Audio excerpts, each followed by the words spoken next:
Bismillahirrahmanirrahim. Assalamualaikum warahmatullahi wabarakatuh. Salam sehat untuk semuanya.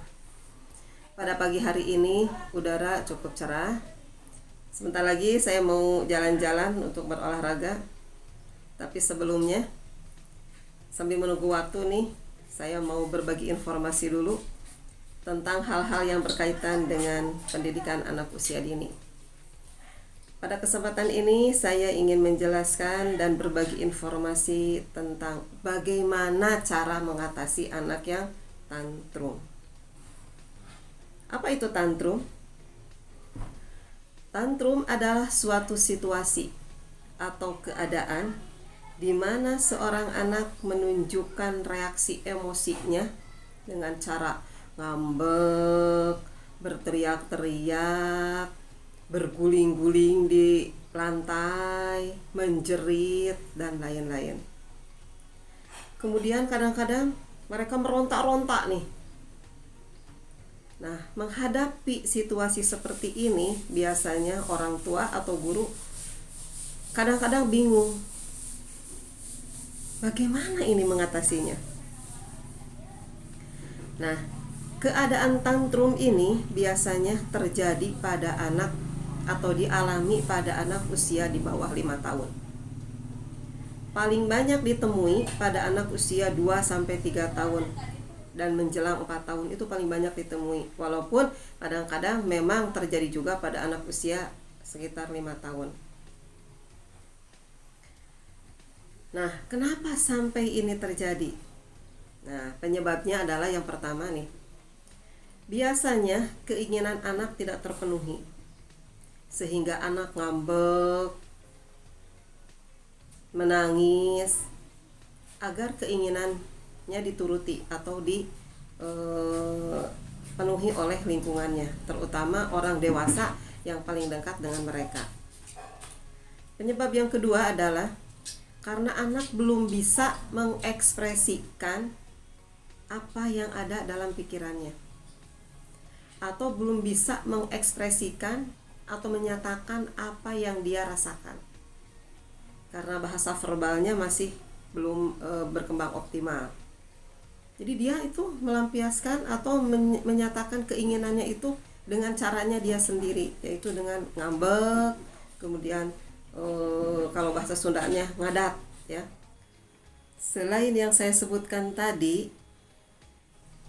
penyebab dari tantrum ini adalah karena anak lelah, lapar, atau biasanya anak ngantuk, atau juga mereka merasa gagal dalam melakukan sesuatu, sehingga dia menangis dan berteriak-teriak.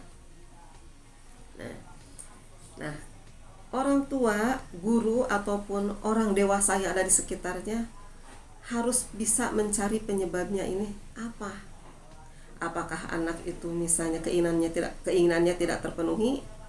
Apakah anak lelah, ngantuk, atau misalnya dia merasa gagal melakukan sesuatu, atau dia ingin mengatakan sesuatu tapi dia tidak bisa karena bahasa verbalnya yang belum optimal misalnya.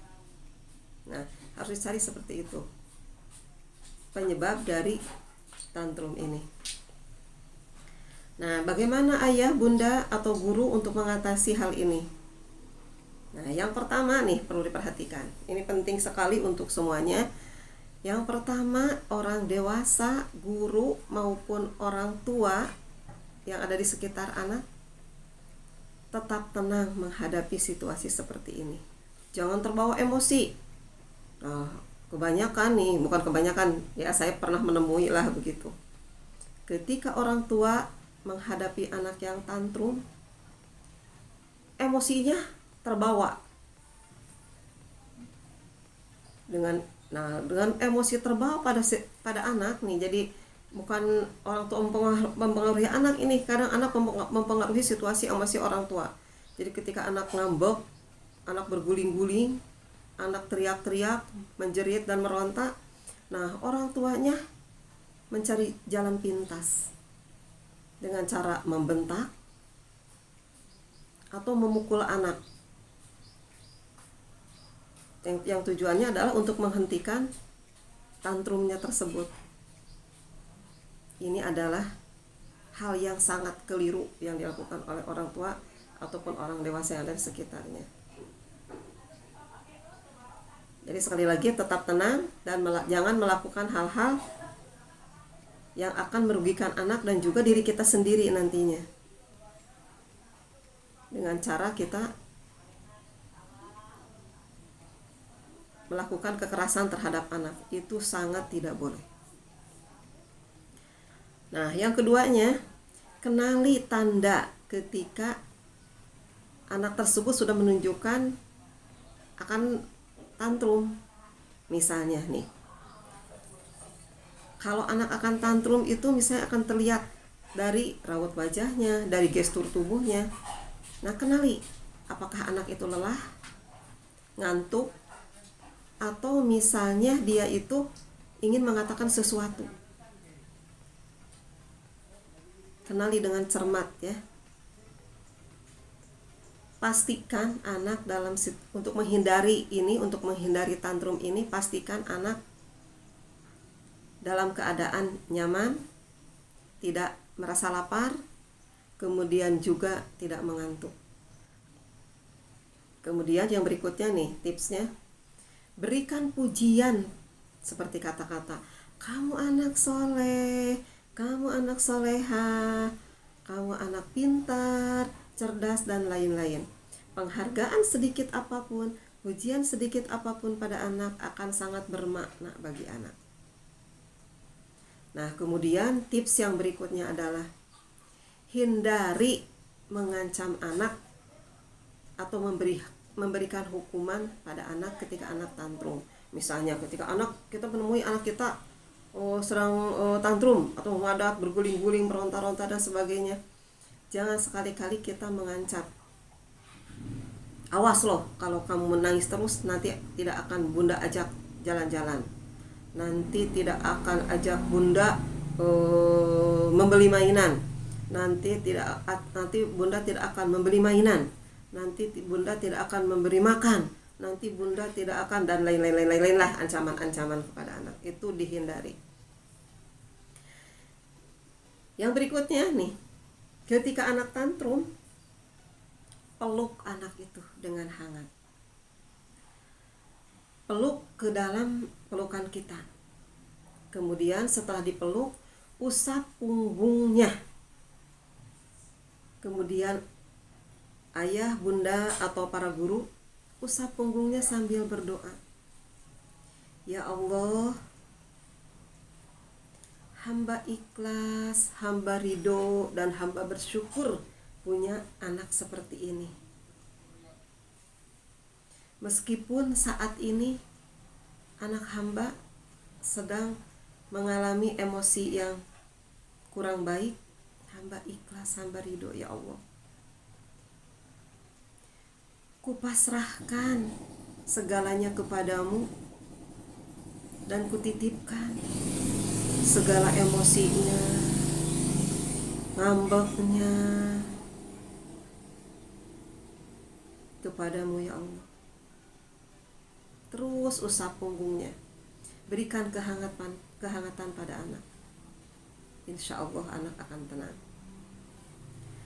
Nah, itulah ayah, bunda, dan para guru pendidikan anak usia dini, tips-tips yang bisa saya berikan pada pagi hari ini ketika kita menghadapi anak yang tantrum. Ini sekali lagi saya simpulkan, tantrum adalah keadaan apa? Keadaan atau kondisi di mana anak mengekspresikan emosinya dengan cara menjerit, menangis, ngambek, kadang-kadang berguling-guling di lantai. Nah, itu. Nah, penyebabnya saya simpulkan lagi, keinginan anak yang tidak terpenuhi itu penyebabnya. Yang keduanya, anak belum bisa mengekspresikan apa yang dia rasakan. Dan yang ketiganya, tantrum juga karena anak lelah, ngantuk, ataupun lapar, atau gagal melakukan sesuatu. Cara mengatasinya, yang pertama, tenang. Kemudian jangan memberikan kekerasan pada anak. Yang ketiganya, kenali tanda-tanda ketika tantrum akan terjadi. Kemudian berikan pujian dan penguatan pada anak dengan kata-kata yang positif. Dan yang terakhir adalah peluklah anak dengan penuh kasih sayang. Nah, sampai di sini dulu. Mudah-mudahan berguna bagi semuanya. Dan pada kesempatan yang lain nanti akan saya berkunjung lagi melalui video kepada semuanya dengan informasi yang lain.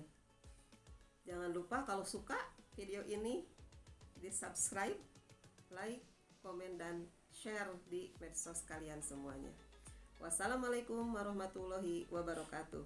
Salam sehat untuk semuanya.